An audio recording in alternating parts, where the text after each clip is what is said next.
Eliza's hands trembled as she counted the coins for the fifth time that morning. 7 cents. That was all that stood between her 4-year-old daughter, Hope, and starvation. The little girl lay limp in her arms, so light now that Eliza could barely feel her weight. 5 days without food had stolen the color from Hope's cheeks and the strength from her tiny body. The crying had stopped yesterday, and that silence terrified Eliza more than any scream ever could. She pressed her face against the cold glass of Murphy's General Store, watching families inside buying bread and milk like it was the easiest thing in the world.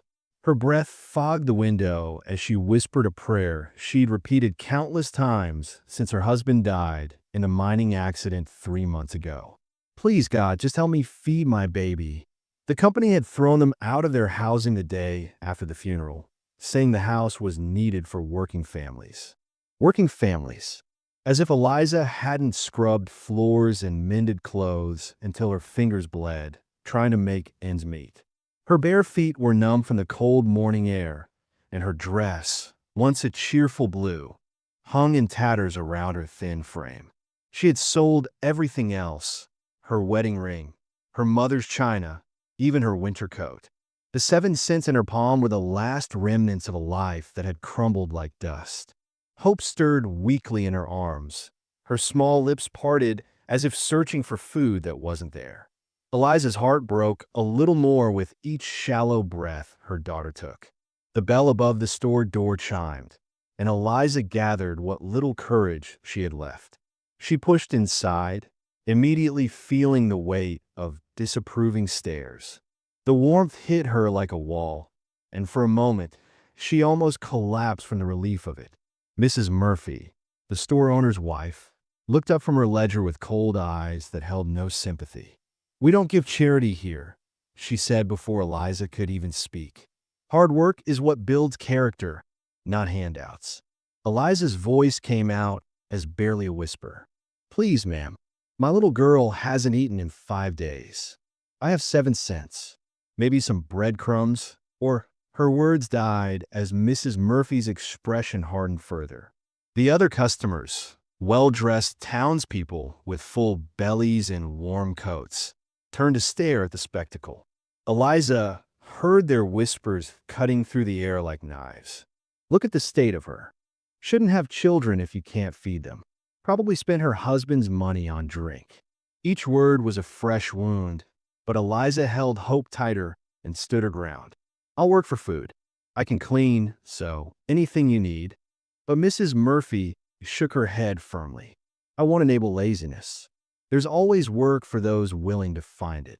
The lie stung because Eliza had tried everywhere. No one wanted to hire a desperate woman with a sick child in tow. The store's bell chimed again, and this time the entire room seemed to shift. Even the whispers stopped. A massive shadow fell across the doorway as a man stepped inside, and Eliza had never seen anyone quite like him. He stood at least 6 feet 4 inches tall, with shoulders broad enough to fill the frame completely. His weathered hands looked like they could break steel, yet he moved with surprising gentleness. Deep lines etched his face, speaking of years spent under the harsh sun, and his gray eyes held the kind of quiet strength that made even strong men step aside. Sheriff Williams, who had been leaning against the counter with his arms crossed, suddenly straightened up. "Afternoon, McAllister," he said with a respect that hadn't been in his voice moments before. The giant man, McAllister, nodded once but said nothing.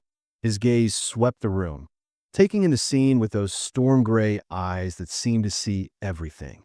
Eliza felt his attention settle on her, and hope, and something in his expression changed. The hard lines around his eyes softened just slightly, and she saw him swallow hard as he looked at Hope's pale, motionless form. For a long moment, nobody moved. The store held its breath as this mountain of a man studied the dying child in her mother's arms. Mrs. Murphy found her voice first, perhaps emboldened by having an audience. "Now don't you go feeling sorry for her, Ethan. Some people create their own problems." But McAllister's eyes never left Hope's face. Eliza watched as his massive hands clenched and unclenched at his sides, and she could have sworn she saw his jaw tremble. Sheriff Williams cleared his throat and addressed Eliza with false authority. "Ma'am, I've been thinking about what we discussed earlier. A child needs proper care, and if you can't provide it," he let the threat hang in the air. Eliza knew what he meant. The poorhouse would take hope away from her, and children who went there rarely came back. "Please," Eliza whispered, her voice breaking. "Don't take her from me. She's all I have left." Hope's breathing grew more shallow, and Eliza felt panic rising in her chest like floodwater. This was it. This was how she would fail her daughter completely. That's when Ethan McAllister stepped forward. His boots struck the wooden floor with purpose, and the sound seemed to echo through the silent store. He stopped directly in front of Mrs. Murphy, his presence commanding the room without him having to raise his voice. When he finally spoke, his words came out deep and measured, like thunder rolling across distant mountains. "How much for everything she needs?" Mrs. Murphy blinked in surprise. "What? Food, milk, medicine. Whatever it takes." His voice carried an authority that brooked no argument. "How much?" The store owner stammered, clearly caught off guard. "Well, that would be—" But Ethan McAllister wasn't looking at her anymore. His storm gray eyes had fixed on Hope's pale face again, and Eliza saw something impossible happening. Tears were forming in the eyes of the hardest-looking man she had ever seen, sliding slowly down his weathered cheeks as he stared at her dying daughter. The silence in Murphy's general store stretched like a hell breath. Ethan McAllister stood there, tears still wet on his weathered cheeks, staring at Hope's lifeless form. Eliza had never seen a man cry before, especially not one who looked like he could wrestle bears with his bare hands. Something about those tears told her this stranger understood her pain in ways the judgmental townspeople never could. Mrs. Murphy finally found her voice, though it shook with uncertainty. "Mr. McAllister, surely you don't mean to—" But he cut her off with a look that could have frozen water. Without another word, he reached into his coat pocket and pulled out a leather wallet, thick with bills. Eliza's eyes widened. She hadn't seen that much money since her husband was alive. "Everything," he said simply, his deep voice filling the quiet store. "Milk, bread, medicine for the fever, blankets, whatever a child needs." He counted out bills onto the counter, more money than Eliza had seen in months. "And don't shortchange her, because you think she doesn't deserve it." Mrs. Murphy's face turned red, but she didn't dare argue. Not with Ethan McAllister. Everyone in 3 counties knew his name, though few knew his story. Eliza watched in amazement as the woman who had refused her 7 cents now scrambled to fill a basket with food, milk, and supplies. The other customers stood frozen, watching this scene unfold like they were witnessing a miracle. Sheriff Williams shifted uncomfortably. "Now, Ethan, you don't want to encourage," but one look from the giant man silenced him completely. Eliza held Hope closer, afraid to hope, afraid to believe this was really happening. Men didn't just help strangers without wanting something in return. She had learned that harsh lesson many times over the past 3 months. "Come," Ethan said quietly to Eliza, picking up the heavy basket like it weighed nothing. "Your daughter needs to eat." His voice was gentle now, nothing like the commanding tone he'd used with Mrs. Murphy. Eliza followed him outside on unsteady legs, Hope still limp in her arms. The morning air felt different somehow, charged with possibility she didn't dare trust. He led her to a wagon hitched with 2 strong horses, then gently helped her climb up to the seat. His hands were careful, respectful, never lingering longer than necessary. Once she was settled, he reached into the basket and pulled out a small bottle of milk, still warm from that morning's milking. "Try to get her to drink," he said softly. "Just a little at first." Eliza's hands shook as she brought the bottle to Hope's pale lips. For a terrifying moment, her daughter didn't respond. Then, as if some deep instinct awakened, Hope's mouth moved weakly against the bottle. She managed only a few sips before exhaustion claimed her again, but those few drops were like watching someone come back from the dead. "Thank you," Eliza whispered, her voice breaking.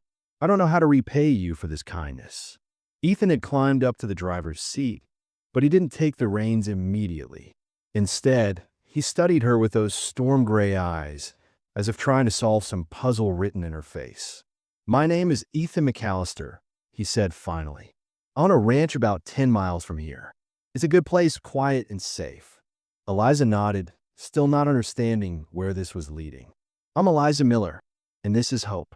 We're grateful for the food, Mr. McAllister, more than you'll ever know."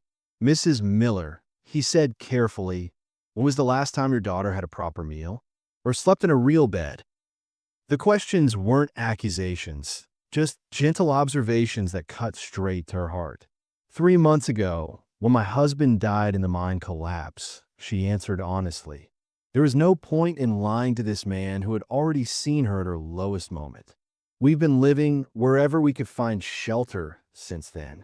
Ethan was quiet for a long moment, his large hands gripping the reins without urging the horses forward. When he spoke again, his voice carried a weight that suggested he understood more about loss than most people. "My ranch has plenty of room, good food, warm beds, safety for you both. It's no place for a child to go without meals or proper shelter." Eliza's heart began to race, but not with hope, with fear.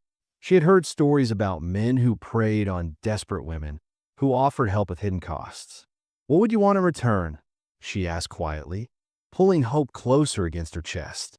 The question seemed to surprise him. "Want in return?" He turned to look at her fully, and she saw something in his eyes that took her breath away. Pain. Deep, soul-crushing pain that mirrored her own. "Mrs. Miller, I once had a family of my own. A wife and a little girl about Hope's age." His voice grew thick with emotion. "They died in a fire 2 years ago. I couldn't save them when they needed me most. Maybe I can help save her." Eliza felt tears spring to her eyes at the raw honesty in his words. This wasn't about taking advantage. This was about a man trying to heal his own broken heart by saving someone else's child. She looked down at Hope, who had managed to take a few more sips of milk and was showing the faintest hint of color in her cheeks. "I don't understand why you'd help strangers," she said softly. "Because someone should have helped me when I needed it most," he replied simply. Then he straightened up, his voice becoming more decisive. "Mrs. Miller, your daughter is dying. Not today, maybe not tomorrow, but soon if something doesn't change. My ranch can change that." Hope stirred slightly in her arms, and for the first time in days, she opened her eyes. They were still weak and unfocused, but they were open. Eliza felt something crack open in her chest, something that had been locked away since the day they buried her husband. Ethan seemed to take her silence as hesitation. "You don't have to decide right now," he said gently. "But if you're willing, prepare to come with me. Tonight, before the cold sets in and makes things worse." Eliza looked at this mysterious man who had appeared like an answer to her desperate prayers. Everything logical told her to be afraid, to question his motives, to protect herself and hope from potential danger. But as she looked down at her daughter's face, seeing the first spark of life she'd witnessed in days, she realized that the greatest danger wasn't trusting this stranger. The greatest danger was doing nothing at all. As they sat there in the wagon, surrounded by more food than Hope had seen in months, Eliza felt something she hadn't dared feel since the mine collapse took her husband. She felt hope stirring in her chest like the first warm day after a brutal winter, fragile but unmistakably real. The decision came easier than Eliza expected. As she watched Hope take another small sip of milk, seeing her daughter's eyes focus for the first time in days, she knew she would follow this strange man anywhere if it meant saving her child's life. "Yes," she whispered to Ethan McAllister. "We'll come with you." He simply nodded and clicked his tongue to the horses. The wagon rolled forward, carrying them away from the judgmental stares of Murphy's General Store and into the open country. Eliza had lived in a mining town her whole life, But as they traveled deeper into the mountains, she saw a landscape that took her breath away. Rolling hills covered in tall grass stretched as far as she could see, and in the distance, snow-capped peaks touched the sky like fingers reaching toward heaven. Hope dozed fitfully against her chest, but even in sleep, Eliza could see her daughter was stronger than she had been that morning. The milk was working its magic, bringing life back to her tiny body one sip at a time. Ethan drove in comfortable silence, occasionally glancing over to check on them, but never pressing for conversation. Something about his quiet presence made Eliza feel safer than she had in months. After nearly 2 hours of travel, Ethan pointed ahead to a valley nestled between two hills. "There," he said simply. "Home." Eliza squinted against the afternoon sun and felt her heart skip a beat. The ranch house wasn't the rough cabin she had expected. It was a real home, 2 stories tall with a wraparound porch and fresh paint on the shutters. Smoke curled from the chimney, and the whole place had the look of somewhere people had been happy. But as they drew closer, Eliza began to notice things that made her stomach tighten with a mixture of sadness and understanding. In the front yard, almost hidden by tall grass, sat a small wooden swing. The ropes were frayed from weather, and no child had used it in a very long time. Scattered throughout the garden were toys that had once been bright and cheerful, but were now faded by seasons of sun and rain. A child's rocking horse stood on the porch, its paint peeling, waiting for little hands that would never come.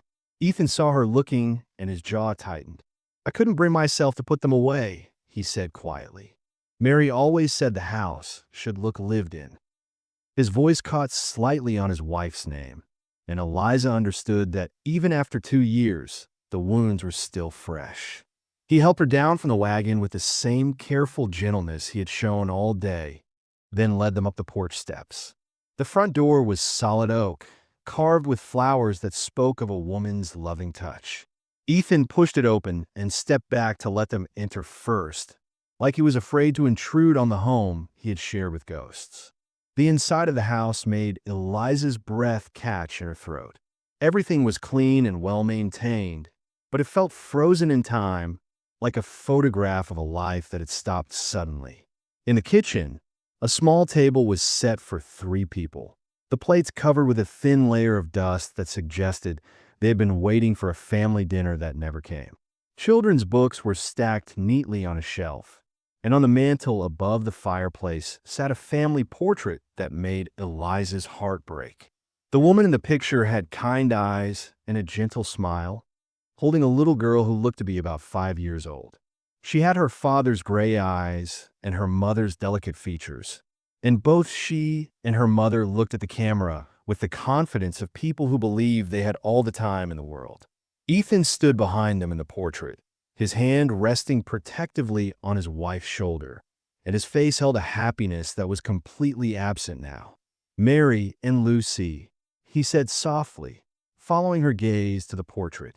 "They died in a fire 2 years ago. I couldn't do anything to save them." His voice was barely a whisper, heavy with guilt that no amount of time seemed to ease. Eliza shifted hope in her arms and reached out to touch his sleeve gently. "I'm sorry," she said simply. There were no words that could take away that kind of pain, but she understood it better than most. The sudden, devastating loss of everything that mattered was something they both carried. Ethan cleared his throat and seemed to shake himself back to the present. "You must be tired," he said, his voice stronger now. "Let me show you where you can rest." He led them upstairs to a guest room that was clearly meant for visitors, with a comfortable bed and clean linens. The room across the hall was, he stopped, unable to finish the sentence, but Eliza understood. Lucy's room remained untouched, another shrine to a life cut short. That evening, Ethan prepared a simple meal of soup and fresh bread. Eliza marveled at how gently such large hands could work, cutting vegetables and stirring the pot with the practiced ease of a man who had learned to care for himself. Hope managed to eat a few spoonfuls of broth, and for the first time in days, she spoke.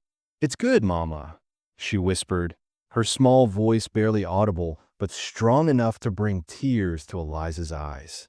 After dinner, as Hope dozed by the fireplace, Ethan disappeared into another room and returned with something in his hands. Eliza watched in amazement as he sat down with a piece of wood and a small knife, his massive fingers working with surprising delicacy. Slowly, a shape began to emerge from the wood, smooth curves that looked like they might become arms and legs. "What are you making?" Eliza asked softly, not wanting to wake Hope. Ethan glanced at her sleeping daughter, and something in his expression softened. "A doll," he said simply. "Every little girl should have a doll." Eliza felt tears spring to her eyes at the kindness of this gesture, but also at the pain behind it. She wondered if he had carved toys for Lucy, if his hands remembered the joy of creating something beautiful for a child to love. As the fire burned low and Hope slept peacefully for the first time in months, Eliza found herself studying this complicated man who had saved them.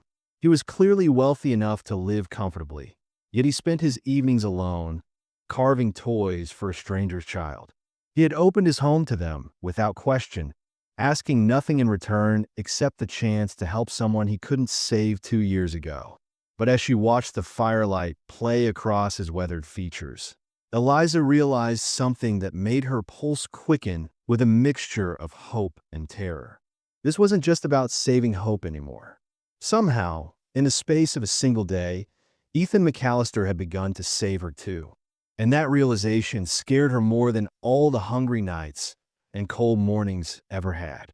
Just as she was settling into the first real peace she had known in months, the sound of approaching horses shattered the quiet evening air. Ethan's head snapped up, his body tensing like a wild animal sensing danger. Through the window, Eliza could see torches bobbing in the darkness, moving steadily toward the house. "Stay here," Ethan said grimly, rising to his feet. "Keep Hope close." But as the riders drew closer, Eliza could hear angry voices calling out across the night air, as she realized with growing dread that their peaceful sanctuary was about to be invaded by the same judgment they had tried to escape.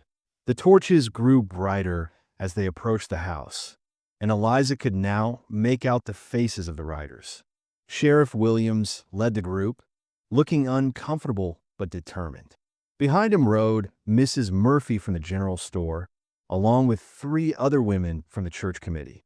Their faces were set with the righteous anger of people convinced they were doing God's work, even as they prepared to destroy an innocent family's happiness.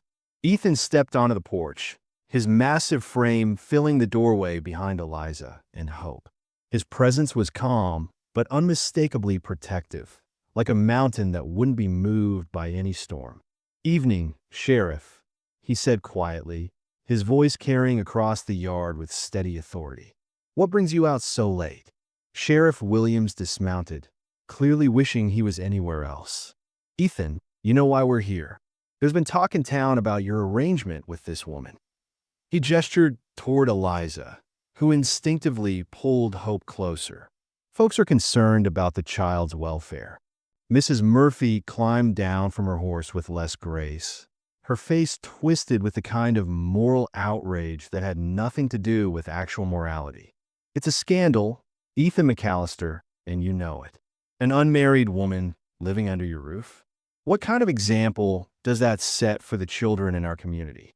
The kind that saves a child's life," Ethan replied evenly, though Eliza could see his hands clenching at his sides. "Hope was starving in the streets while your community turned its back on her. I want to apologize for offering shelter to a family in need." One of the other women, a sharp-faced lady Eliza recognized from the church, stepped forward with a leather folder in her hands. "We have legal papers here, signed by Judge Morrison. This situation is morally inappropriate, and we have the authority to remove the child from this den of sin until proper arrangements can be made." Eliza felt the blood drain from her face. "No," she whispered, then louder, "No, you can't take her. She's my daughter. She's finally getting better, finally safe." Hope, sensing her mother's distress, began to cry softly, the sound cutting through the night air like a knife. "Mrs. Miller," the sheriff said, his voice gentler but no less firm, "we're not the enemy here. We're thinking of the child's best interests. This arrangement isn't proper for a young girl. People will talk, and that talk will follow her for the rest of her life." Ethan took a step forward, and even the sheriff instinctively backed away. "Let them talk," he said, his voice dropping to a dangerous growl. "While they're talking, Hope is eating regular meals, sleeping in a warm bed, and laughing for the first time in months. Which matters more, their gossip or her life?" Mrs. Murphy's eyes flashed with anger. "Don't you dare lecture us about morality, Ethan McAllister. We all know what happened to your first family. Maybe if you'd been a better husband and father, they'd still be alive. Now you think you can replace them with some beggar woman and her brat." The words hit Ethan like physical blows, and Eliza saw him stagger slightly. The cruel accusation that he was somehow responsible for Mary and Lucy's deaths was the one weapon that could cut through his strength. Eliza felt fury rise in her chest, hot and protective. This man had saved their lives, opened his heart and home to strangers, and these people were trying to destroy him for it. "How dare you?" Eliza said, her voice shaking with rage. "Ethan McAllister is the kindest, most generous man I've ever met. He saved my daughter's life when your so-called Christian community left us to die in the streets. If anyone should be ashamed, it's all of you." But the damage was done. Ethan had withdrawn into himself, the old guilt and pain washing over his features like a tide. Eliza could see him beginning to doubt, beginning to wonder if maybe the townspeople were right, if his presence in their lives was causing more harm than good. Hope tugged on Ethan's coat sleeve with her small hand. "Big man," she said softly, using the name she'd given him that first day. "Don't let them take me away. I like it here. You make Mama smile again." Her innocent words carried more weight than all the adults' arguments combined. The sheriff looked uncomfortable, glancing between the legal papers and the small family huddled on the porch. "Look, Ethan, nobody wants to hurt anyone here. But this situation can't continue as it is. If you want to help them, there are proper ways to do it. Foster arrangements, charitable organizations, all of which would separate a mother from her child." Ethan said quietly, some of his strength returning as he looked down at Hope. "Tell me, Sheriff, what's more important? Following your rules or keeping a family together?" Mrs. Murphy stepped forward again, her voice dripping with false sweetness. "Ethan, dear, we understand you're trying to help, but this isn't the way. What will people think? What will they say about your reputation? You're one of the most respected ranchers in 3 counties. Don't throw that away for this." Eliza felt something crack inside her chest. She could see Ethan wavering, could see him weighing his reputation against their safety.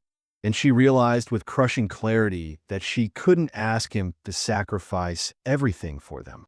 She couldn't be the reason this good man lost the respect he'd spent years building. "Maybe," she began quietly, her voice barely audible. "Maybe they're right. Maybe we should go." Ethan's head snapped toward her, his eyes wide with something that looked like panic. "Eliza, no. You can't go back to the streets. Hope won't survive it. But I can't destroy your life either," she replied, tears streaming down her face. "You've done so much for us already. I won't let my presence ruin everything you've worked for." The sheriff sensed an opportunity and pressed forward. "Mrs. Miller, we're not heartless.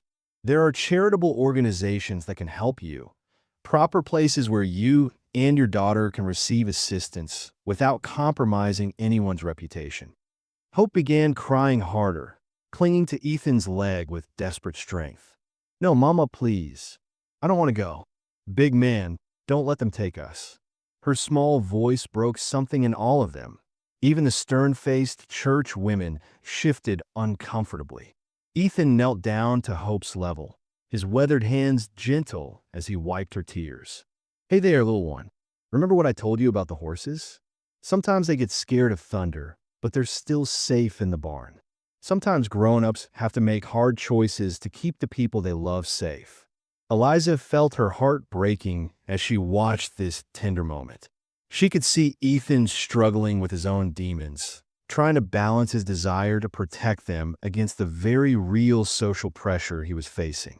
The townspeople watched in silence, perhaps finally understanding that they weren't just breaking up an inappropriate arrangement. They were destroying a family that had found love in the midst of loss. Then Ethan McAllister stood up, his full height towering over everyone in the yard. When he spoke, his voice carried across the night air with the kind of authority that came from a man who had finally found something worth fighting for. "Sheriff," he said clearly, "I appreciate your concern for propriety and reputation, but I have something to tell you and the entire town." He paused, looking directly at Eliza with eyes that held a determination she had never seen before. "Eliza Miller isn't my kept woman or some charitable case I'm housing out of pity." The silence stretched taut as everyone waited for his next words. Eliza felt her heart hammering against her ribs as Ethan took her hand in his massive, gentle grip. "She's going to be my wife." The words hung in the night air like thunder after lightning. "She's going to be my wife." Eliza stared at Ethan in shock, her heart pounding so hard she could barely breathe. Around them, the townspeople erupted in surprised whispers and gasps. Mrs. Murphy's mouth fell open, and even Sheriff Williams looked stunned by the sudden declaration. "Ethan," Eliza whispered, searching his face in the flickering torchlight. "What you doing?" She couldn't tell if this was real or just another act of protection, another way to shield her and hope from the town's judgment.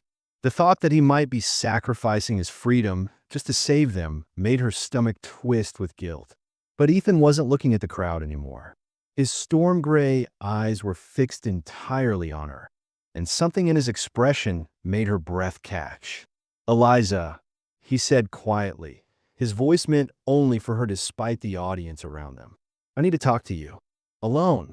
Sheriff Williams cleared his throat awkwardly. "Well, if there's going to be a proper marriage, that changes things legally." He shuffled the papers in his hands, clearly uncertain how to proceed. The church women huddled together, whispering furiously among themselves. Their carefully planned intervention had just taken a turn nobody expected. "Give us a few minutes," Ethan said to the crowd, his voice carrying the authority of a man used to being obeyed. "We'll have your answer shortly." He gently took Eliza's arm and guided her toward the house, hope still clinging to his other hand. They stepped inside, leaving the townspeople milling around uncertainly in the yard. Once the door closed behind them, Eliza felt her composure crumble. "Ethan, you can't marry me just to keep them quiet. That's not fair to either of us." Tears streamed down her face as she looked up at this man who had already given them so much. "I won't let you sacrifice your whole life for us." Ethan set Hope down gently, and she immediately curled up in his big chair by the fireplace, exhausted by the evening's drama. Then he turned back to Eliza, his hands shaking slightly as he reached out to cup her face. "Eliza," he said softly, "look at me." She raised her eyes to meet his, and what she saw there made her knees weak. It wasn't pity or obligation or even protective instinct. It was love, pure and simple, shining in his eyes like sunrise after the darkest night. "I'm not proposing to save you from them," he said quietly, his thumbs wiping away her tears. "I'm proposing because somewhere between watching Hope take her first sip of milk and seeing you defend me against Mrs. Murphy's cruel words, I realized something. I love you, Eliza Miller.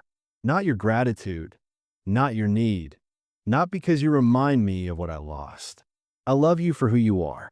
Eliza's heart felt like it might burst from her chest. "But Ethan, we barely know each other. It's only been a few days." "Sometimes that's all it takes," he replied, his voice growing stronger with each word. "I knew Mary for 2 years before I proposed, and I loved her deeply. But what I feel for you, it's different. It's like coming home after being lost in the wilderness. You and Hope brought life back into this house, back into me. I was just existing before you came. Now I'm living again." Eliza felt her walls crumbling, all the defenses she'd built around her heart since her husband died. "I'm scared," she whispered. "What if something happens? What if I lose you two? I don't think I could survive that kind of pain again." Ethan pulled her closer, his arms wrapping around her like a fortress against all the world's cruelty. "I'm scared too," he admitted. "After losing Mary and Lucy, I never thought I'd risk loving someone again. But hope was dying in your arms that first day, and something in me couldn't let that happen. And every day since then, watching you love her so fiercely, watching you find reasons to smile again. Eliza, you saved me as much as I saved you." From the chair, Hope's sleepy voice piped up. "Mama, big man makes you happy. I can tell because you sing when you cook now, like before Papa went to heaven." Her innocent observation cut straight to the heart of the matter, the simple wisdom of a child seeing truth that adults often missed. Eliza looked at this little girl who had endured so much, who had found safety and joy in this gentle giant's care. Then she looked back at Ethan, seeing past his weathered exterior to the tender heart that had opened itself to them despite every reason to stay closed. "If I say yes," she whispered, "it has to be real. Not just protection from gossip or a way to keep Hope safe. I need to know that you want me, not just the idea of having a family again."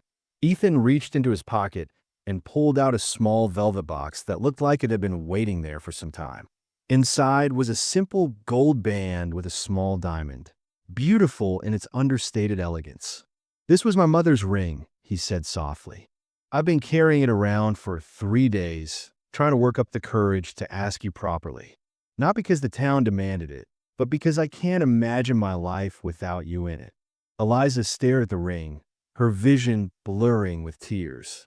It wasn't his first wife's ring, she realized with relief. This wasn't about replacing what he'd lost, but about building something entirely new. "Eliza Miller," Ethan said, dropping to one knee right there in his living room, with Hope watching sleepily from the chair and angry voices still murmuring outside. "Will you marry me? Will you let me love you and hope for the rest of my life? Will you help me turn this house back into a home?" The question hung between them, loaded with hope and fear and the promise of a future neither had dared to dream. Outside, Eliza could hear Mrs. Murphy's strident voice demanding answers, demanding to know what was taking so long. But inside this warm room, with firelight dancing across Ethan's earnest face and Hope's trusting eyes watching them both, the rest of the world felt very far away. Eliza looked at the man kneeling before her, this gentle giant who had saved them from starvation and shown them what love could look like when it was freely given. She thought of her first husband, gone too soon, and felt his blessing like a warm breeze across her heart. He would want her to be happy, want Hope to have a father who would love and protect her. "Yes," she whispered, then louder, strong enough for Hope to hear. "Yes, Ethan McAllister, I'll marry you." He slipped the ring on her finger with hands that shook with joy, then stood and kissed her gently, sealing the promise they had just made. Hope clapped her small hands together, giggling with delight, and for a moment their little family existed in perfect happiness. But as they prepared to face the crowd outside, to announce their engagement and start planning a future together, the sound of approaching hoofbeats shattered their peace once again. Through the window, Eliza saw a lone rider approaching fast, and something about his silhouette in the moonlight made her blood run cold. It was a man she had hoped never to see again, someone who had the legal right to destroy everything they had just promised each other. Hope's uncle, her late husband's brother, had finally come to claim his niece. The rider dismounted with the confident swagger of a man who believed he held all the power. Thomas Miller, Eliza's late husband's brother, strode toward the porch with legal papers clutched in his fist. He was a thin, sharp-faced man with cold eyes that had never held warmth for Eliza or Hope. Behind him, the townspeople watched in stunned silence as this new drama unfolded. "Eliza," Thomas called out, his voice cutting through the night air. "I've come for the girl. As Hope's blood relative, I have the legal right to raise her properly." He waved the papers in the air like a weapon, not in some scandalous arrangement with a stranger. Eliza felt Ethan tense beside her, his protective instincts flaring. But she stepped forward first, no longer the desperate woman who had counted 7 cents with shaking hands. "Thomas," she said firmly, "Hope is my daughter. She stays with me." "Does she?" Thomas sneered, climbing the porch steps uninvited.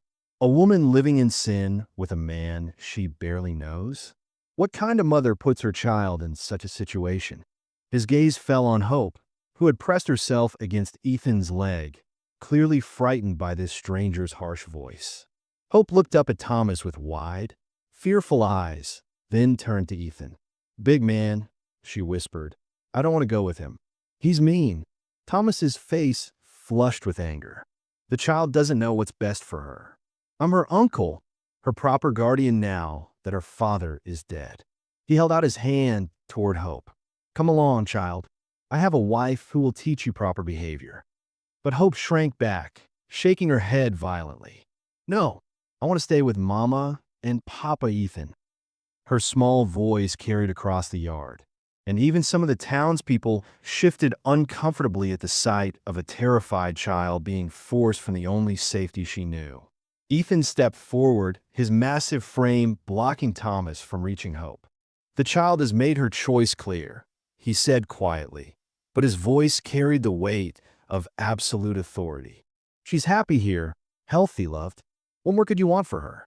I want her raised properly, not by some woman who," Thomas began, but Sheriff Williams interrupted him.